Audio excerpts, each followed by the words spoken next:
the early 17th century, a house in Hampshire was home to a young woman named Anne Cope, who was due to be married on Christmas Day. After Anne and her new husband had taken their vows, Anne suggested that they play a game of hide and seek. Anne had asked for a 5-minute head start, and after this, all the guests searched for the new bride. Concern began to rise for Anne after the house was searched from top to bottom. At first the guests assumed it to be a trick and that Anne would join them all again. This was not the case. Her new husband was distraught when Anne could not be found and had failed to make an appearance. Rumours, of course, began to spread that the young bride had fled away from her new husband, as she did not really want to spend her remaining days with Lord Hugh Bethel. Hugh spent years looking for his lost love, searching the house for many clues of what could have happened to her or where she could have gone, and every pursuit led to failure. One night, the ageing lord was said to be in the attic looking for clues again. It had become his obsession. When he found a hidden door. When opened, he found an elaborately carved wooden chest, and inside the chest were the skeletal remains of his long-lost bride, still in her wedding dress, clutching a bouquet of long, dead, withered flowers. Inside the lid of the chest, Hugh could see the scrapes made by the lost bride's fingernails as she tried her best to claw her way out of the locked chest.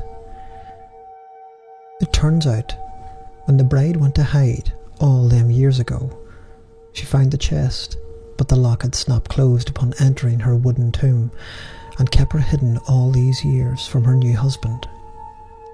There had been accounts of a ghostly lady in white passing through the fleur-de-lis room in the house. Some see her, others smell her scent, which is said to be the smell of her favourite flower, lily of the valley.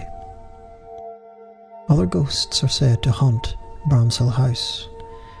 One ghost has been called the Green Man. The Green Man, dressed as his name suggests, reportedly manifests near the lake, as does the ghost supposed to be that of a gardener who drowned there. Another ghost is that of a young child, allegedly haunts the library in the fleur-de-lis room. The child has supposedly been heard crying and attempts to hold visitors' hands. A lady dressed in the style of Queen Anne and a knight in armour are reported to have been seen in the chapel drawing room.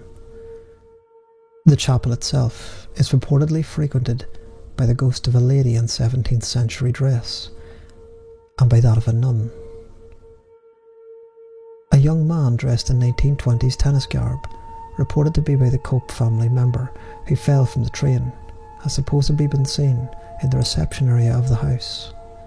A small boy documented to haunt the terrace is said to have fallen from the roof sometime in the 18th century. An old man with a grey beard, thought to be the father or husband of the White Lady, is supposed to be staring through windows and at the mistletoe chest. In the tired and tested tradition of ruining Christmas, the tale of the ghostly bride has few plot holes. Some believe the bride not to be that of Anne Cope, but of Genevieve Orsini, who was married in 1727. Rather than hiding and dying in the house, her ghost in the chest was brought to Bramshill from Italy. The name of the ghostly bride changes frequently between accounts. In one breath, Anne, in another, Genevieve. In one book, it is an English bride, in another, an imported Italian one. Sir Henry Cope wrote in his 1883 work, Bramshill, Its History and Architecture, that the chest on display in the house was a facsimile of the original. He also added that the original had been large enough to fit a woman of comely proportions, but was removed by Sir Denzil Cope's widow in 1812.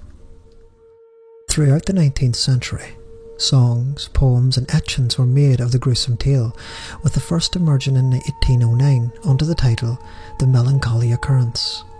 After this, several other poems and songs were written, the most popular being of the 1830s work The Mistletoe Bough by Sir Henry Bishop.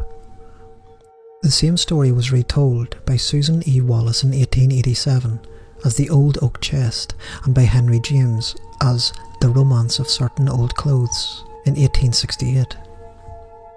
The old tale also made it onto the silver screen in 1904 when Percy Stowe made the short film The Mistletoe Bough.